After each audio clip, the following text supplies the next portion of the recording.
Baik, selamat pagi Kak Dewi dan eh, Divisi Diklat.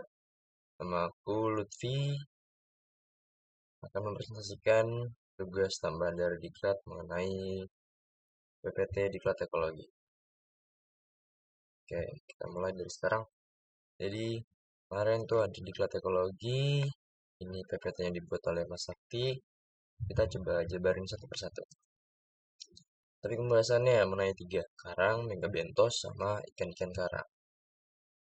Oke, ini ada pretest, kita skip dulu. Kita mau bahas satu persatu tentang materi. Nah, sini ada bedanya karang, terumbu karang, dan terumbu karang. Nah, kalau karang itu adalah hewan karang yang bisa membuat kalsium karbonat berbentuk batuan yang nanti akan membentuk formasi dari terumbu. Dan lalu formasi terumbu akan membentuk terumbu karang, ekosistem terumbu karang. Jadi, si karang itu adalah hewannya yang dia bisa dapat mengekspresikan kalsium karbonat. Sedangkan terumbu adalah formasi batuannya yang dihasilkan dari hewan karang. Lalu terumbu karang adalah ekosistem dari karang dan terumbu yang saling bergabung dan membentuk ekosistem yang berhubungan satu sama lain. Ada ikan, ada hewan-hewan lain yang berasosiasi di dalam ekosistem terumbu karang. Seperti itu. Nah, di sini ada bentuk dari zoom out, zoom in-nya si koral.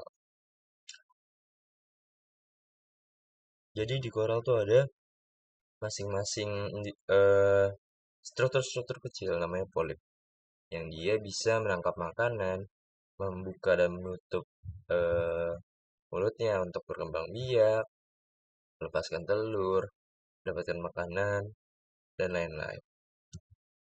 Nah, ini ada struktur-struktur karang. Pertama, ada koralit. Koralit ini bentukannya eh, skeleton dari individu karang. Skeleton berarti dia terbentuk dari CaCO3 atau kalsium karbonat. Selanjutnya ada koste. Koste itu ada struktur skeleton di luar koralit. Jadi koralit yang berbentuk bulat seperti ini itu di luarnya itu namanya koste. Nah, dalamnya itu yang namanya septa. Terus skeleton berbentuk lempeng dalam koralit itu namanya septa. Jadi luarnya koste, dalamnya septa. Selanjutnya paliform lobes. Paliform lobes itu dia bentukannya di bawah si koralit. Lalu koinostom itu mulutnya. Itu skeleton antar koralit. Sorry, koinostom itu penyambung antar koralit. Lalu kolumella adalah struktur koralit di tengah-tengah. Selanjutnya wall itu dia di dinding yang saling membatasi si koralit.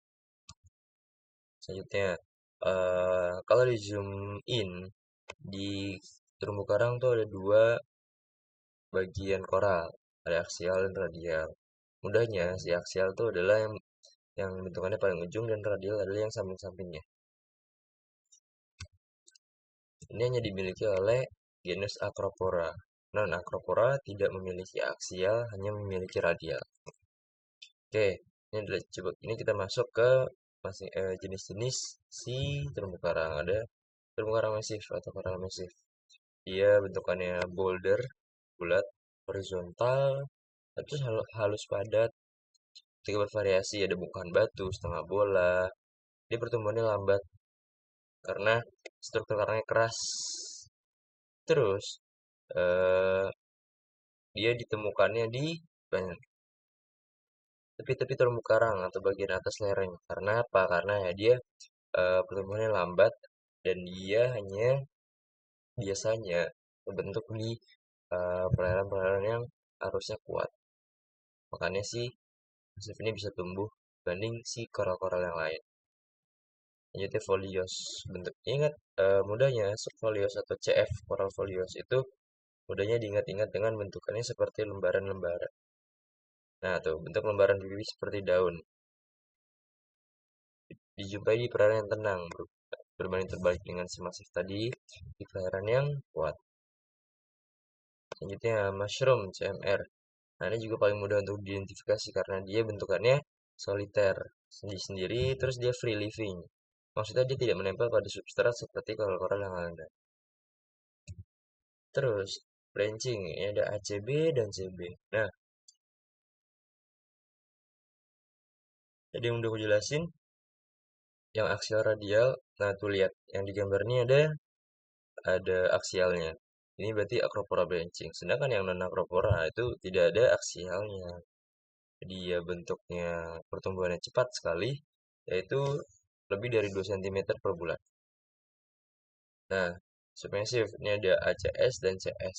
Cara bedanya gimana? Tuh lihat aja di gambarnya ada titik-titik seperti gerigi-gerigi. Itu menandakan bahwa itu punya aksial.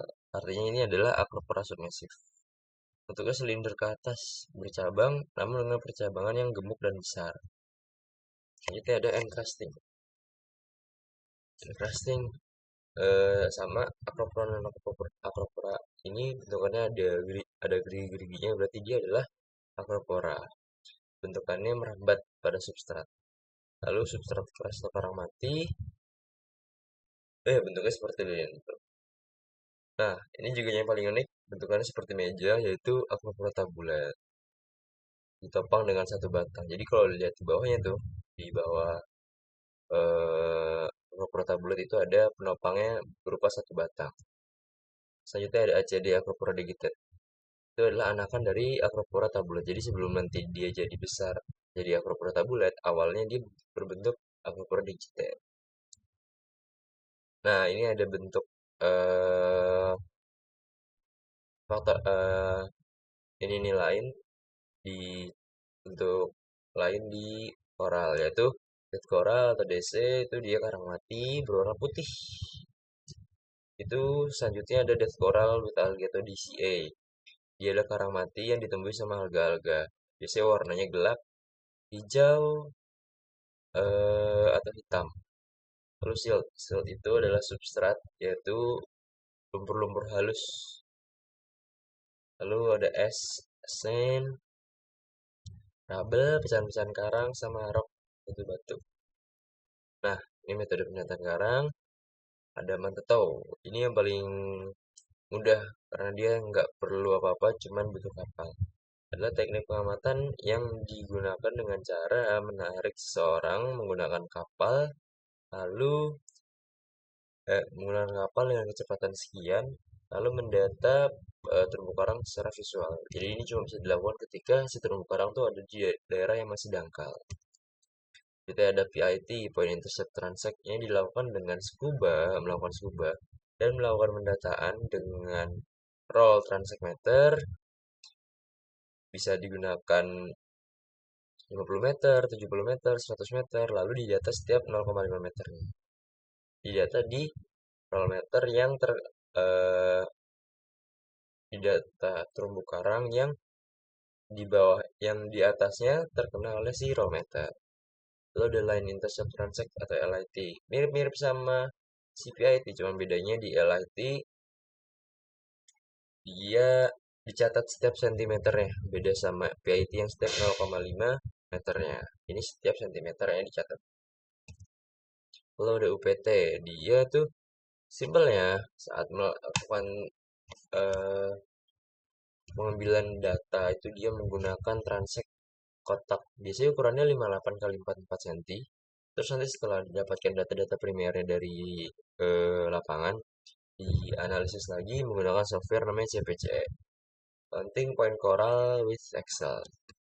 Lalu nanti didapatkan, biasanya hasil dari UPT ini adalah tutupan presentasi karang. Nah, penyakit karang, ini ada banyak nih. Disease namanya, coral disease. Nah, ini adalah gangguan terhadap kesehatan karang. Ada apa aja ininya, penyebabnya? Itu biasanya ada agen patogen, virus, bakteri, lalu ciri umumnya dia dengan adanya perubahan warna, kerusakan skeleton, hingga jaringan biota karang. Nah, black band. Black, lihat nih, adanya cincin hitam pada koloninya. Itu patogennya dari cyanobacter dan Formidium coralliticum. Dark spot pada terumbu karang ini juga biasanya terjadi pada coral massive nih, sama kayak yang tadi black band. Jadi titik berwarna ungu atau coklat disebabkan oleh jamur. White plague dia sama tapi warnanya adalah putih. Adalah lesi putih pada jaringan karang oleh bakteri Aurantimonas white syndrome. Nah, ini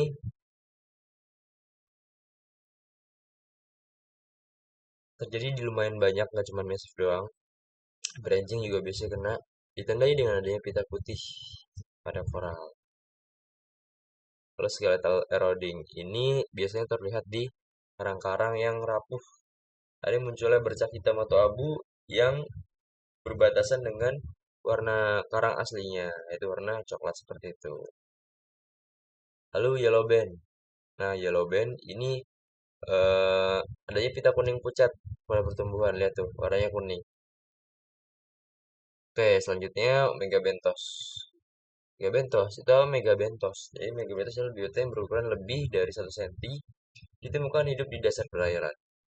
Penggunaan pendataan yang menggunakan belt transect serta kurang lebih secara umum megabenthos ada 8 target pendataan. Apa aja? Ada teripang, kima, bintang laut, rupela, lobster, COT, troka, sama bulu babi. Ikan karang. Selanjutnya, nah ikan karang itu adalah ikan-ikan yang hidup bersimbiosis atau sering hidup di daerah-daerah karang.